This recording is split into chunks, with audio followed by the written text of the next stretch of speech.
میری آخری بات اس سلسلے میں یہی ہوگی کہ عوام کو چاہیے، میں یہ معلوم ہے کہ یہ ایک بڑا کٹھن سا ایک ہوتا ہے طریقہ کہ آپ ہر وقت ماسک لگائیں، لیکن جان سے پیاری کوئی چیز نہیں ہے، اور اس میں جو بھی ایس او پیز دیے گئے ہیں حکومت کی طرف سے، میڈیکل جو پروفیشن سے تعلق رکھنے والے لوگ ہیں ان کی طرف سے، تو اس میں یہ ڈسپلن ہمیں اپنانا ہوگا، کیونکہ یہ جو ہے جو اس کی جو کرنٹ اپ سرج ہے، جو یہ اوپر کی طرف یہ جو اس کی دوبارہ شدت یا لہر آئی ہے، اس کو جو ہے تو ہم مینیج بھی کر سکیں، اس کو ہم کنٹرول بھی کر سکیں۔ ایسی صورتحال میں جب کہ اکانومی بھی ٹھیک چل رہی ہے، تو ہم یہ دیکھتے ہیں کہ ایک سیاسی جو لاوارث ہیں انہوں نے ایک کیمپین شروع کیا ہے، کیونکہ جتنی بھی ان کی ترکیب، جو بھی ان کی اپوزیشن کی جو بھی ایک مختلف انہوں نے جو دھمکیاں دیں کہ وہ لانگ مارچ کریں گے، استعفے دیں گے، جلسے کریں گے، پہلا فیز تو ان کا بری طرح سے ناکام ہوا۔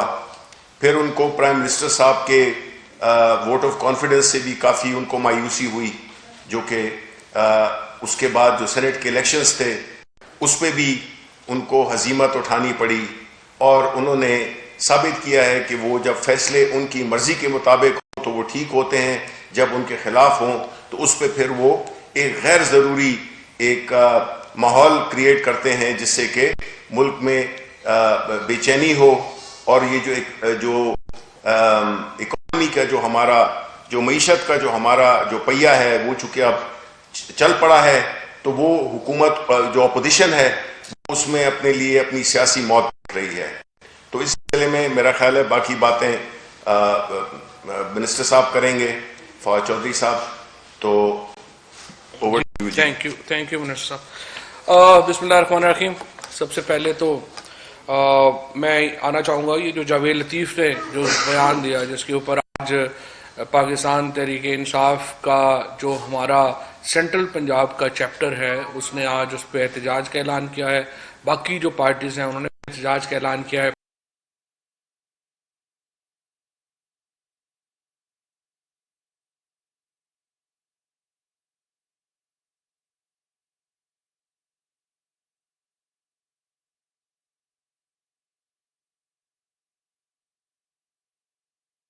پاکستان کھپے جو بی بی شہید کی شہادت کے بعد زرداری صاحب نے لگایا تھا، یہ نعرہ تو میں سمجھتا ہوں ایک قومی نعرہ ہے، اور پاکستان زندہ باد کا جو نعرہ ہے یہ تو ہر پاکستانی کے دل کا نعرہ ہے، اور یہ کہنا کہ ہم یہ نعرہ نہیں لگائیں گے، اس کے اوپر ہر پاکستانی کا دل جو ہے وہ دکھا ہے۔ لیکن یہ کوئی حیرت کی بات نہیں، اس کی وجہ یہ ہے کہ یہ نواز شریف اور الطاف حسین دونوں 85 کی سیاست کا تحفہ ہے، اور اس میں جو تحفے ہمارے سامنے آئے ہیں ان کی جو قیمت ہے وہ صرف ایک الیکشن ہی ہے۔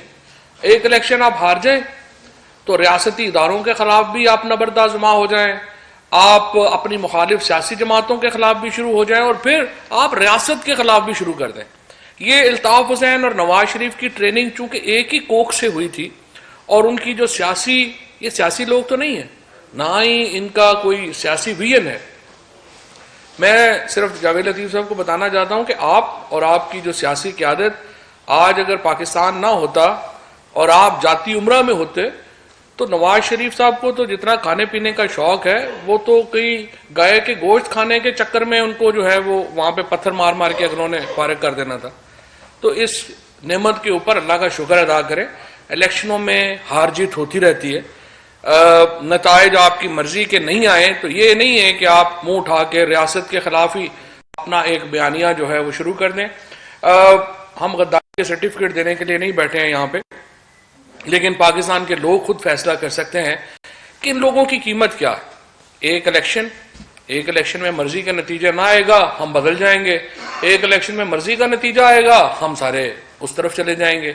نہ ان کی کوئی ایک کہیے کہ کوئی پولیٹیکل ویژن ہے، نہ ان کی سیاست کا کوئی مقصد ہے، نہ ہی ان کا کوئی اصول ہے جس کے اوپر یہ کھڑے ہوں۔ ہر لمحہ اپنا اصول جو ہے وہ تبدیل کرتے ہیں، اور جاوید لطیف کی جو یہ سوچ ہے اصل میں وہ اس کی اپنی کوئی سوچ نہیں ہے. وہ تو بیچارہ ایک شطرنج کا مورا ہے. جو ٹیپ ریکارڈر اس کو کسی نے پڑھایا اس نے آگے ٹی وی پہ پڑھ دیا. اصل سوچ جو ہے یہ ان کی ہے جو الطاف حسین بننا چاہتے ہیں. لیکن میں ان سیاسی نابالغوں کو کہنا چاہوں گا کہ الطاف حسین بننے ضرور لیکن اس کا انجام بھی پھر اپنے سامنے رکھیں. وہ بھی لندن سے واپس نہیں آ رہا, آپ بھی لندن سے واپس نہیں آ پا رہے, اور جو یہاں پہ ہیں ان کو شاید ہم لندن نہیں جانے دیں گے. کوششیں تو بہت ہیں, دل بھی بہت ہے کہ کسی طریقے سے ساری کیمپین یہ ہے, پہلے تھی کہ پاپا بچاؤ, اب مجھے لندن جانے دو. یہ ساری مہم جو ہے اس طرح سے نہیں ملک چلا کرتے. میں سمجھتا ہوں نیب نے جو کیا ہے مریم نواز شریف کی جو بیل کی کینسلیشن, یہ بڑا مستحسن اقدام ہے. اور یہ جو قدم تھا, دیکھیں پاکستان کے جو لوگ ہیں اور بشمول حکومت, ہمارا جس طرح پرائم منسٹر صاحب نے اس دن پارلیمنٹ کے اندر کہا, جوڈیشری اور نیب کے اوپر ہمارا کنٹرول نہیں ہے, وہ ہماری ایڈمنسٹریٹو کنٹرول میں نہیں آتے. لیکن ہماری خواہش یہ ہے کہ نیب جو کیس شروع کرے, اور پاکستان کے لوگوں کی خواہش یہ ہے اس کو منطقی انجام تک پہنچایا جائے. کیونکہ کیسز ہوتے ہیں اس کے بعد پتہ نہیں چلتا وہ کیس کدھر گیا ہے. اس سے عام آدمی کا بھی جو ہمارے اوپر بھی اس کا اثر آتا ہے, اور لوگ سمجھتے ہیں کہ جو اکاؤنٹیبلٹی کا یا احتساب کا جو بیانیہ, وہ بیانیہ شکست کھا رہا ہے کیونکہ مقدمات منطقی انجام تک نہیں پہنچے. حالانکہ نواز شریف اور مریم تو دونوں جو ہیں وہ کنوکٹڈ ہیں, دونوں سزا یافتہ ہیں عدالتوں سے, لیکن ان کے بیہیویئر سے یوں ہی لگتا ہے کہ جیسے وہ پتہ نہیں کوئی انقلابی سوچ لے کے آئے ہیں. حالانکہ انقلابی سوچ ان کی یہی ہے کہ ہمارے پیسے ہمارے پاس رہنے دو, اس سے زیادہ تو کچھ نہیں ہے.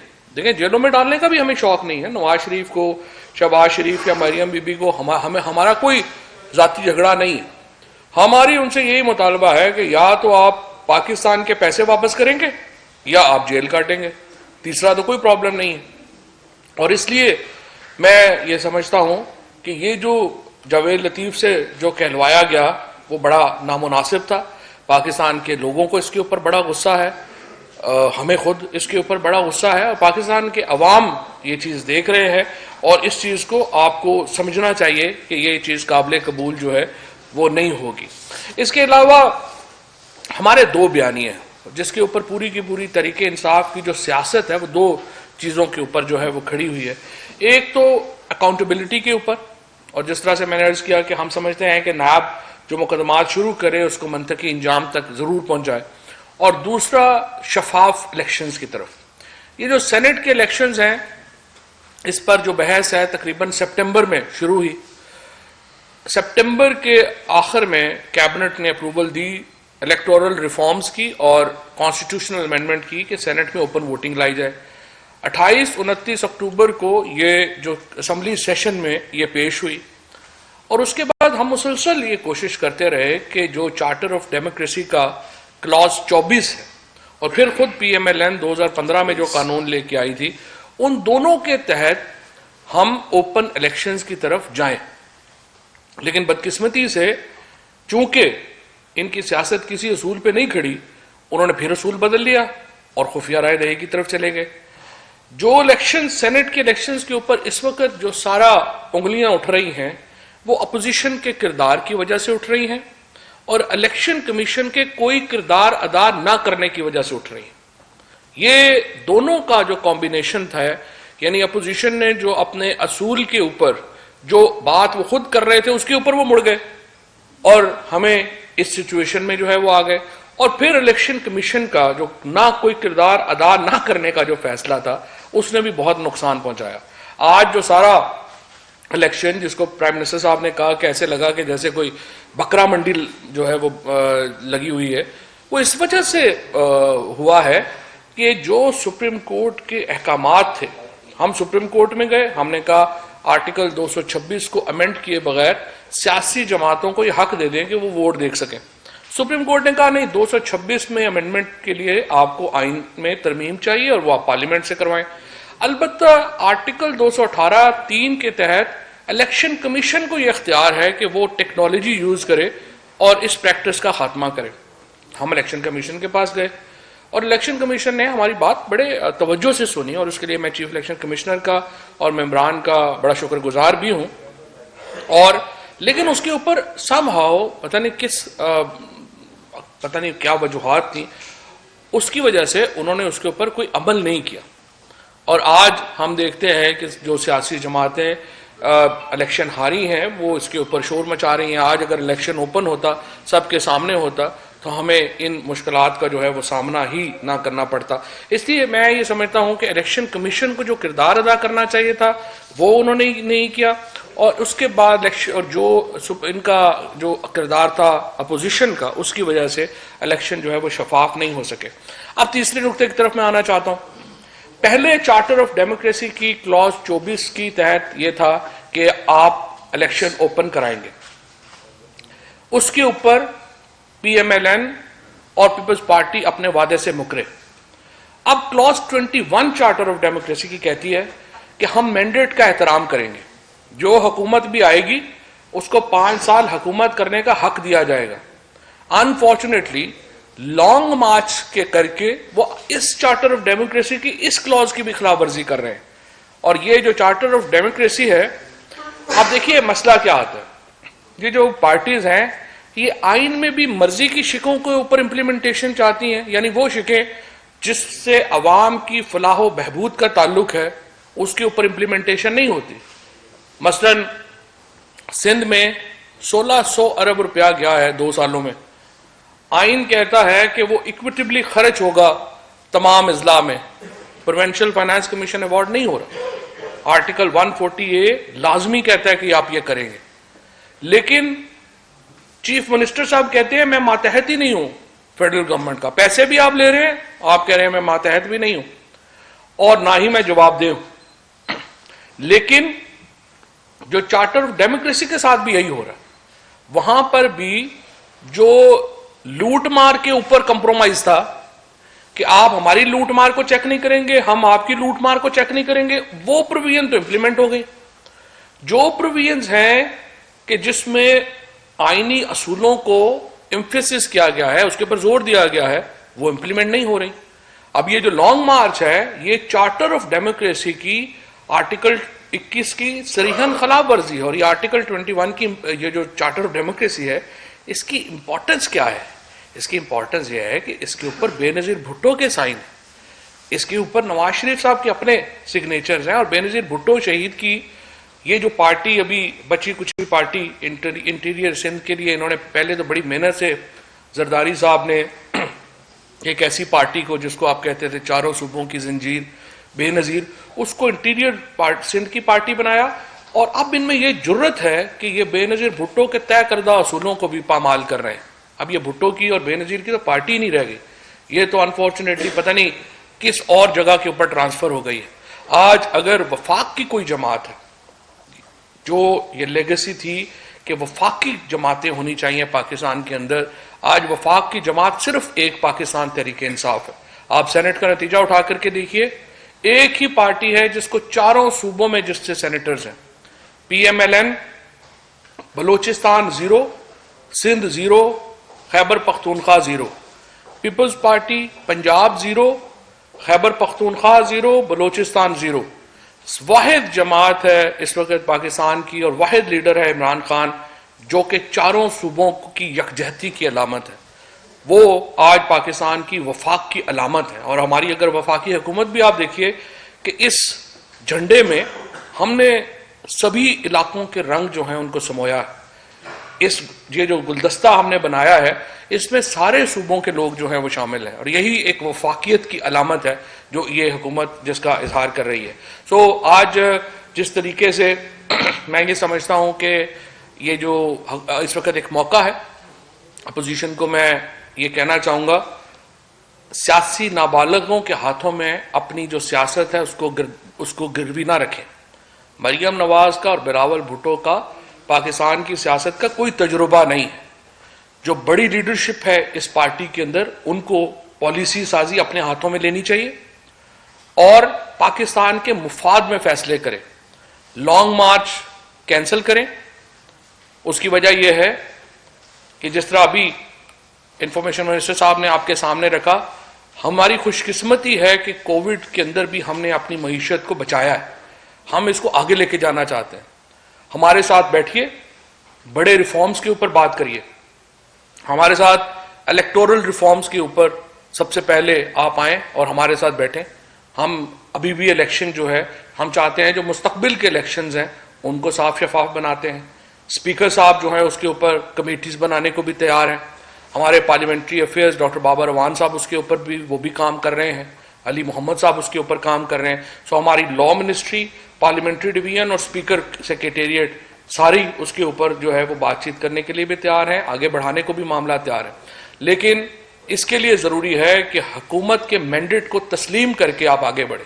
اگر آپ حکومت کے مینڈیٹ کو تسلیم نہیں کریں گے تو پھر اس کے نتیجے میں آپ کی اپنی سیاست ختم ہو رہی ہے.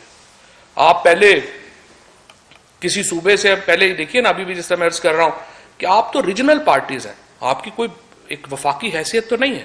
سو اگر ریجنل حیثیت ہے, آپ اس سے بھی چھوٹا ہونا چاہتے ہیں اپنی سیاست سے, تو آپ کی مرضی ہے. ہم بہرحال سمجھتے ہیں ہم ایک جمہوری پارٹی ہیں, ایک وفاقی پارٹی ہیں, اس کی حیثیت سے ہمارا دل بھی بڑا ہے. اور ڈسپائٹ آل آڈز جو کچھ آپ لوگوں نے کیا, صرف ایک چیز ہے جس کے اوپر مذاکرات قطعی نہیں ہو سکتے, اور وہ ہے کیسز کے اوپر جو آپ کی لیڈرشپ کے اوپر ہے. اس کے اوپر بھی ہم آپ کو آپشن دے رہے ہیں. ہم آپ کو جیلوں میں نہیں بھیجنا چاہتے. پیسے پاکستان کے لوگوں کے ہیں, عمران خان کے, شبلی فراز کے, فواد چودھری کے, ہمارے ذاتی پیسے نہیں ہیں. آپ پیسے پاکستان کے لوگوں کے واپس کریں, پلی بارگین کریں, آرام سے ہماری طرف سے لنڈن میں رہیں, سوئٹزرلینڈ میں رہیں, ہماری جان چھوڑیں. اور اس کے بعد لیکن یہ نہیں ہو سکتا کہ میٹھا میٹھا ہپ اور کڑوا کڑوا تو. آپ پیسے بھی نہ دیں, جیل بھی نہ جائیں. چوائس آپ کی اپنی ہے. بہت شکریہ. سر یہ جو حالیہ کچھ 4-5 دنوں میں الیکشنز کے بعد بھی اور ریاست کے خلاف جو اعتماد کی تحریک اس کے بعد آپ سمجھتے ہیں کہ جو پی ڈی ایم میں ایک ہائی کریٹ ہو رہی تھی پی ڈی ایم کی وجہ سے ملک میں, اس میں کوئی پھوٹ پڑنے کا امکان ہے تمام جماعتوں میں, یا آپ سمجھتے ہیں کہ حالات مزید سیاسی طور پر گرمی رہیں گے؟ دیکھیں جی, یہ تو بڑا واضح ہو گیا ہے کہ جو پی ڈی ایم ہے, یہ ہم نے پہلے بھی کہا تھا اور اس کا یہ ثابت ہوا ہے کہ پی ڈی ایم ایک ایسا ایک اکٹ ہے جس کا آپس میں کوئی جوڑ بنتا ہی نہیں ہے. اور وہ ہر اوکیزن پہ پتہ چلا ہے, ہر دفعہ پتہ چلا ہے کہ ان کی جو استعفوں پہ جو ان کے آپس میں اختلافات تھے جس میں سامنے آئے, پھر اسی طرح لانگ مارچ پہ ان میں اختلافات سامنے آئے, اور پھر یہ جو الیکشن ہوئے ہیں, خاص طور پہ جو آخری الیکشن ہوا ہے, اس سے تو ثابت یہی ہوا ہے کہ انہوں نے پیپلز پارٹی نے, پاکستان مسلم لیگ نون نے پیپلز پارٹی کی پیٹھ میں چھرا گھونپا ہے, اور پیپلز پارٹی نے مولانا فضل الرحمان کے, کیونکہ جو نتائج کے جو چیئرمین اور ڈپٹی چیئرمین کے جو نتائج ہیں اس سے یہی ظاہر ہوتا ہے کہ انہوں نے مولانا حیدری کو یعنی فضل الرحمان گروپ کو انہوں نے ریجیکٹ کیا ہے. تو جب اس طرح کے بدنیتوں پہ مبنی ایک اکٹ ہو تو ظاہر ہے کہ وہ اس کی تو ساکھ روز بروز ختم ہوتی ہے. وہ ہو گئی تھی, وہ انہوں نے ایک نیشنل اسمبلی کی سینٹ سیٹ پہ سمجھا کہ یہ دوبارہ ان کی اس میں کوئی جان آ گئی ہے, لیکن وہ ایک آئسولیٹڈ سا واقعہ تھا. اور جو سینٹ کے الیکشنز ہوئے اس سے ثابت ہو گیا ہے کہ یہ آپس میں اب ٹوٹ پھوٹ کا شکار ہوں گے. اور ابھی جو یہ پھر استعفوں کی بات کر رہے ہیں مولانا فضل الرحمان, تو پیپلز پارٹی اس کا ڈفرنٹ اوپینین ہے, اور جو پی ایم ایل این ہے اس نے تو ایک ایسا بیانیہ شروع کیا ہے جس کے کہ اس کی اپنی پارٹی میں بھی اپنی جو ان کا جو الائنس ہے اس میں بھی اس کو کوئی پذیرائی نہیں مل رہی. تو یہ ایک جو اس کی جو آخری کیل تھی وہ ٹھوک دی گئی ہے.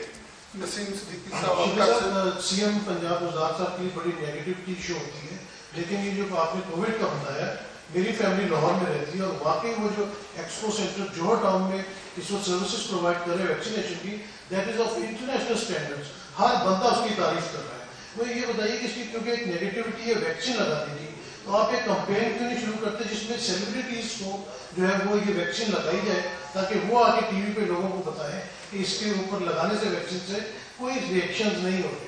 دوسری چیز یہ ہے کہ دیکھیں انڈیا میں جو فارماسیوٹیکل کمپنیز ہیں وہ ویکسینیشن بنانا شروع کر رہی ہیں, جبکہ پاکستان میں بھی انٹرنیشنل اسٹینڈرڈس کی بڑی اچھی فارماسیوٹیکل انڈسٹریز ہیں, تو وہاں پہ بھی یہ ویکسین شروع کیجیے. اور فواد صاحب سے میرا یہ سوال ہے کہ پی ٹی آئی آئی تھی احتساب کے نام پہ, اور عمران خان صاحب کہتے تھے کہ این آر او نہیں دیں گے، لیکن ہم نے 2.5 سال میں یہ دیکھا کہ ملزمان جو ہے وہ جیلوں کے چکر لگا کے واپس آ گئے اور بڑا دبنگے بان جو ہے وہ تقریریں کر رہے ہوتے کورٹ کے باہر بھی کھڑے ہوئے. تو کیا آپ نہیں سمجھتے کہ نیب کی جو پروسیکیوشن ہے اس کو تھوڑا سا اس لیول پہ لائے گئے جس لیول پہ ملزمان کے وکلا ہوتے ہیں جو کہ بڑے ہیوی ویٹ ہوتے ہیں؟ پہلے جی میں ویکسینیشن کا کوئکلی بتا دوں کہ دیکھیں جی جس طرح کہ یہ کووڈ ہوا تھا اور جس طرح سے پاکستان نے اور ہماری حکومت نے اور بالخصوص پرائم منسٹر صاحب نے جس ایک کلیئرٹی کے ساتھ جس میں کہ انہوں نے ایک بیلنسنگ کی کہ روزگار کو بھی بچانا ہے اور جانوں کو بھی بچانا ہے، جو کامیابی وہ ملی اس کی انٹرنیشنل ہمیں عالمی سطح پر اس کی تعریفیں ہوئیں. اور جو پنجاب میں جو ویکسینیشن کا جو ہوا ہے، اور آپ بالکل درست کہہ رہے ہیں کہ اس انٹرنیشنل سٹینڈرڈ کی ایک بڑی ہی افیکٹو، دیکھیں لیڈرشپ کا پتہ کہاں پہ چلتا ہے اس قسم کے کرائسس آئیں، مطلب ہے کووڈ جس میں کہ دنیا کی بڑی بڑی معیشتیں بڑی بڑی لیڈرشپ فیل ہو گئیں، لیکن چونکہ اس میں ایک جذبہ جو کہ ایمان کا ہے، نیک نیتی کا ہے اور کلیئرٹی ہے جو لیڈرشپ کی ہے پرائم منسٹر صاحب کی، اس کی وجہ سے ہمیں بڑے مثبت نتائج ملے ہیں. اور یہ آپ درست کہہ رہے ہیں کہ اس کو ہم چاہتے ہیں کہ یہ اسی ماڈل کو جو کہ پنجاب حکومت نے جس پہ عمل کرا ہے اس کو باقی پورے ملکوں میں بھی اتنی ہی پیشہ ورانہ طریقے سے ہم کریں. تو میں جس طرح کہہ رہا ہوں کہ پنجاب حکومت کو بہت مبارکباد کی مستحق ہے اور انہوں نے یہ بڑا ایفیکٹولی یہ کام کر رہے ہیں. یہ دو باتیں آپ کی، ایک تو یہ کہ ویکسین پاکستان میں کیوں نہیں بن رہی. دیکھیں یہ جو سیرم انسٹیٹیوٹ ہے ہندوستان کا یہ تقریباً 35 سال پرانا، اور obviously I have all admiration for Indian scientists، اور وہاں پہ جو لوگ اس ریسرچ میں انوالو ہیں بہت وہ بریلینٹ مائنڈز ہیں، and I have all the respect for those people. لیکن ہوتا یہ ہے کہ یہ ایک بڑا لمبا، جس طرح سے میں نے آپ کو بتایا، ایک طویل پروسیس ہے ویکسینیشن کا. ابھی بھی جو ہماری یہ جو ویکسینز ہیں اس کے اوپر مسلسل ریسرچ ہو رہی ہے اور یہ امپروو ہو رہے ہیں. انفارچونیٹلی پاکستان کے اندر تو ہم نے 1971 کے بعد ہماری جو سول ریسرچ ہے وہ تو بالکل ہی ہم نے اس کی طرف توجہ نہیں دی. اور میں آپ کو یہ بھی بتاؤں کہ پچھلے جو 2008 میں جا کے جب مشرف صاحب کی حکومت گئی تھی تو ہم 0.64% اپنا سائنس اور ٹیکنالوجی کے اوپر خرچ کر رہے تھے جی ڈی پی کا. جب 10 سال نواز شریف اور زرداری صاحب کے رہے ہیں اس میں یہ خرچہ، Pakistan was probably the only country in the world جس نے سائنس اور ٹیکنالوجی کے اوپر اپنا بجٹ آدھا کر دیا، اور ہم 0.24% کے اوپر آ گئے. اب آ کر کے پچھلے 2 سالوں میں عمران خان صاحب نے یہ مہربانی کی ہے، اور اس حکومت کا یہ ایک بڑا میں سمجھتا ہوں لینڈ مارک ہے کہ ہم نے اپنی جو سائنس اینڈ ٹیکنالوجی کا بجٹ ہے اس میں تقریباً 10 گنا اضافہ کیا ہے. اور یہ جو پروسیسز ہیں یہ لمبے پروسیس ہیں جس میں ایک ٹائم ریکوائرڈ ہے، لیکن انشاءاللہ ہم اس میں پہنچ جائیں گے. اور اگر ہندوستان میں اگر مودی صاحب جیسی ایکسٹریمسٹ گورنمنٹ نہ ہوتی اور ایک انتہا پسند حکومت نہ ہوتی جس نے ہندوستان کا بھی بیڑا غرق کیا ہے اور پورے ریجن کا بھی بیڑا غرق کیا ہے، تو ہم تو سارک کے پلیٹ فارم کے اوپر ایک کولیبریشن کر سکتے تھے یہ ساری ویکسینز کے لیے، جس کا جنوبی ایشیا کے خطے کے لوگوں کو بڑا فائدہ ہوتا. بٹ بڑی انفارچونیٹ ہے کہ مودی صاحب نے نہ صرف یہ کہ اپنی ہندوستان کی لیڈرشپ کا بیڑا غرق کیا ایک انتہا پسند ہندواتا کی ڈاکٹرائن کے اوپر، بلکہ ساؤتھ ایشیا کا بیڑا غرق کیا. بھی جو بنایا آپ نے ایکسپورٹ ہمارا اپنا اکوپمنٹ تو ہم نے 4 مہینوں میں جو ہم ایک نیٹ امپورٹر سے ہم ایک نیٹ ایکسپورٹر ہیں. اب پاکستان ایک major exporter of COVID material. دوسری بات جو آپ نیب کی، دیکھیں یہ بات بالکل صحیح ہے، نیب کے پاس وسائل کی بھی کمی ہے اور ان کا جو ڈپارٹمنٹس ہیں وہ بھی اتنے زیادہ بڑے نہیں ہیں کہ وہ اتنے کیسز کو ڈیل کر سکیں. اسی لیے پرائم منسٹر صاحب نے پہلے دن سے اس بات کے اوپر زور دیا ہے نیب کے اوپر کہ آپ اپنا دائرہ وسیع نہ کریں، آپ اپنا دائرہ محدود رکھیں اور صرف بڑے کیسز کے اوپر توجہ دیں تاکہ جس میں پبلک انٹرسٹ ہے. اور اگر آپ اپنے وسائل کو تھن آؤٹ کر دیں گے، اتنا ہم زیادہ بڑھا دیں گے، پھر کہیں پر بھی آپ کو کامیابی نہیں ہوگی. لہٰذا اسی اصول کے اوپر عمل کرنا چاہیے. آسیہ ترسب جی این این سے. میرے 2 سوال ہیں. تو یہ کہ لاک ڈاؤن کا اعلان کیا گیا اور دوسری جانب 26 مارچ کو لانگ مارچ کا اعلان کیا، تو